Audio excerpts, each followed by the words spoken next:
Assalamualaikum warahmatullahi wabarakatuh. Kami di sini ingin mempresentasikan modul 3. Sebelumnya perkenalkan, nama saya Sofisa Sabila. Nama saya Rahmat Putra. Nama saya Reza Aurelia Saputri. Oke, yang pertama akan dibacakan oleh Reza. Oke, di sini saya akan mempresentasikan modul 3.1, yaitu the rules atau aturan komunikasi jaringan. Dalam dunia jaringan komputer, agar dua perangkat atau lebih saling berhubung berkomunikasi dengan sukses, diperlukan aturan baku yang disepakati bersama, sama seperti manusia yang membutuhkan bahasa dan etika tertentu saat berbicara. Perangkat jaringan juga membutuhkan protokol. Pertama, ada fondasi komunikasi atau communication fundamental, yaitu sebelum masuk ke teknis jaringan, komunikasi dasar manusia dan mesin memiliki 3 elemen utama yang sama, yaitu pertama, sumber pesan, tujuan pesan, dan saluran atau media. Lalu selanjutnya pembuatan aturan dan protokol, yaitu rule establishment dan communication protocol, yaitu komunikasi baru bisa terjadi jika ada aturan atau protokol yang disepakati bersama oleh pengirim dan penerima. Protokol ini harus menjelaskan siapa yang mengirim, kapan harus mengirim, dan bagaimana menanganinya, lalu format atau struktur pesan yang digunakan.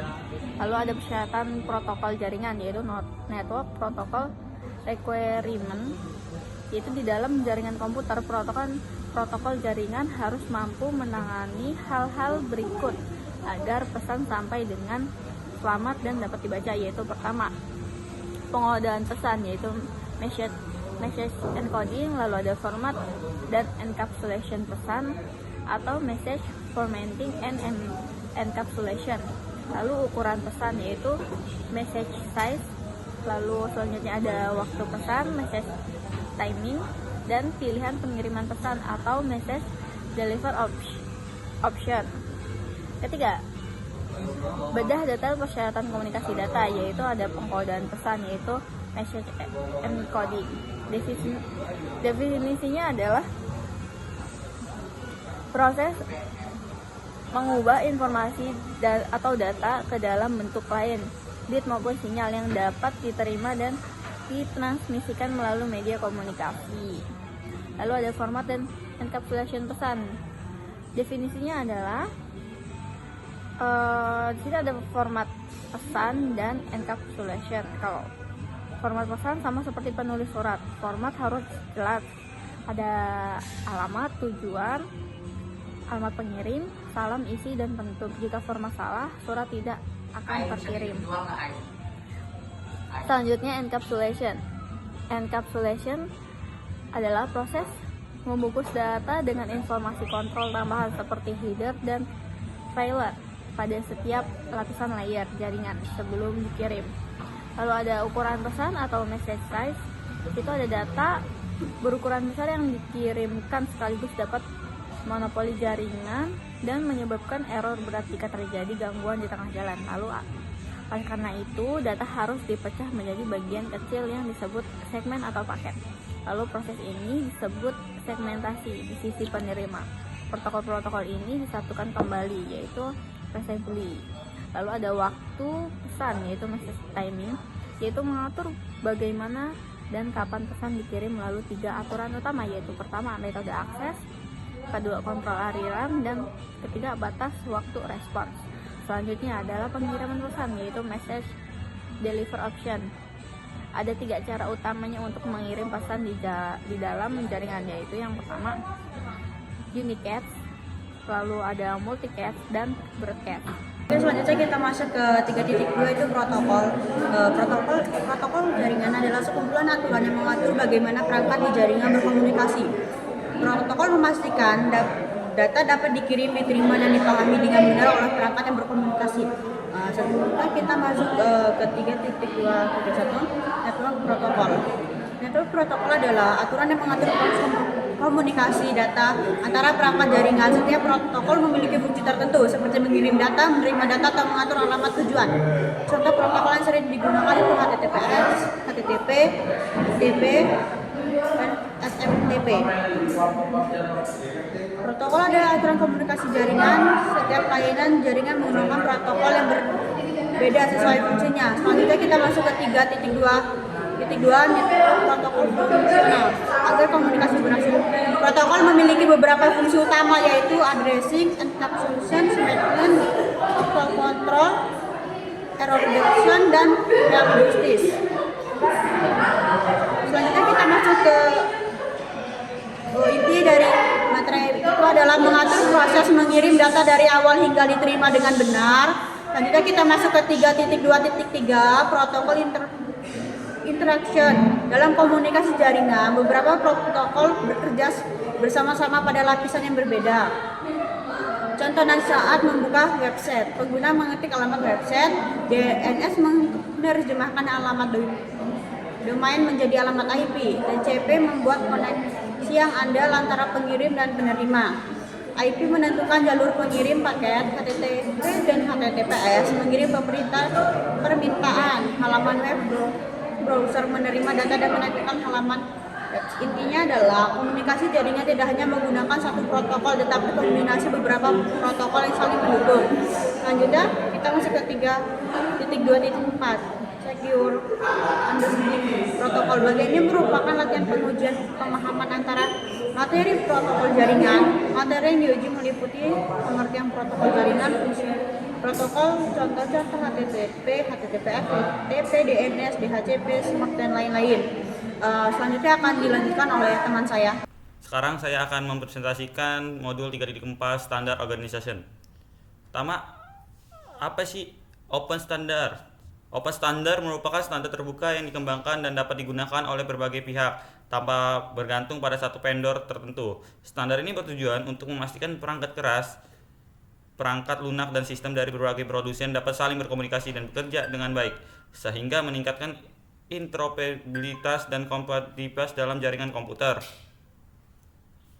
Lalu 3.4.2 yaitu Internet Standard. Internet Standard merupakan sekumpulan aturan dan spesifikasi yang mengatur cara kerja internet agar komunikasi data dapat berlangsung secara konsisten. Standar ini dikembangkan oleh organisasi seperti IETF, Internet Engineering Task Force, melalui dokumen RFC, Request for Comment, yang menjadi acuan dalam pengembangan protokol internet. Selanjutnya 3.4.3 yaitu Electronic and Communication Standard, merupakan standar yang mengatur teknologi elektronika dan komunikasi secara aman dan kompatibel. Standar ini dikembangkan oleh organisasi seperti IEE, ITU, dan TIA, yang berperan dalam menetapkan spesifikasi jaringan telekomunikasi serta komunikasi nirkabel.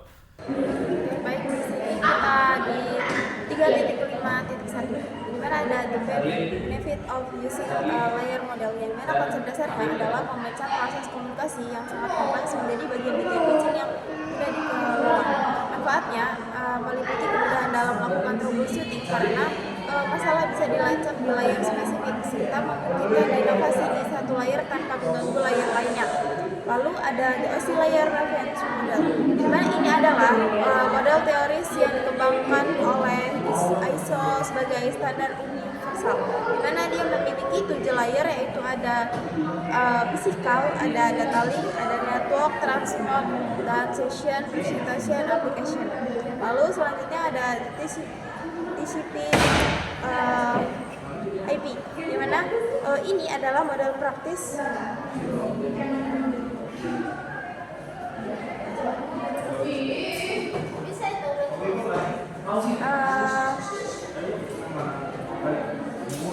di mana ini adalah yang digunakan di internet saat ini, berbeda dengan OSI, di mana TCP hanya memiliki 4 layer, yaitu application, transport, internet, dan network access. Selanjutnya ada OSI and TCP IP model comparison, di mana perbandingan ini membantu melihat bagaimana layar-layar dalam OSI dipetakan ke dalam TCP IP. Keduanya sama-sama menggunakan konsep stack atau tumpukan protokol yang proses data. Selanjutnya akan dilanjutkan oleh saya. Selanjutnya 3.6 data encapsulation. Yang pertama ada segmentasi dan multiplexing. Segmentasi adalah memecah data besar menjadi potongan kecil atau segmen. Yang kedua ada multiplexing, adalah mengirim berbagai segmen dari banyak pengguna secara bersamaan dalam satu jalur. Manfaatnya jaringan lebih cepat, efisien, dan jika satu potongan gagal tidak perlu kirim ulang seluruh file. Lalu ada spacing atau pengurutan. Jadi setiap segmen diberi nomor urut. Fungsinya memastikan penerima bisa menyusun kembali potongan data secara utuh dan benar meskipun segmen tidak berurutan. Lalu ada PDU atau Protocol Data Unit. Sebutan data di setiap lapisan atau layer. Yang pertama ada data, yaitu lapisan aplikasi atau application layer. Lalu segmen, transport layer, yaitu TCP atau UDP. Lalu paket, yaitu network layer atau IP. Lalu frame, yaitu data link layer, yaitu atau Ethernet. Lalu ada bit, yaitu physical layer, yaitu kabel atau sinyal.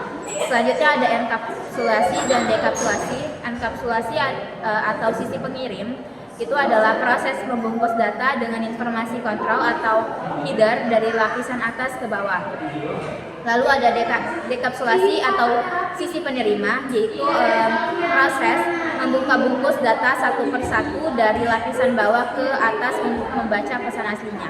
Jadi intinya, jaringan bekerja dengan memecah data besar menjadi potongan kecil, memberinya label atau alamat atau enkapsulasi, lalu mengirimnya secara bersamaan atau multiplexing, dan menyusunnya kembali di tujuan atau sequencing dan dekapsulasi. Sekian materi dari saya, yaitu tentang data encapsulation. Selanjutnya akan dilanjutkan oleh teman saya.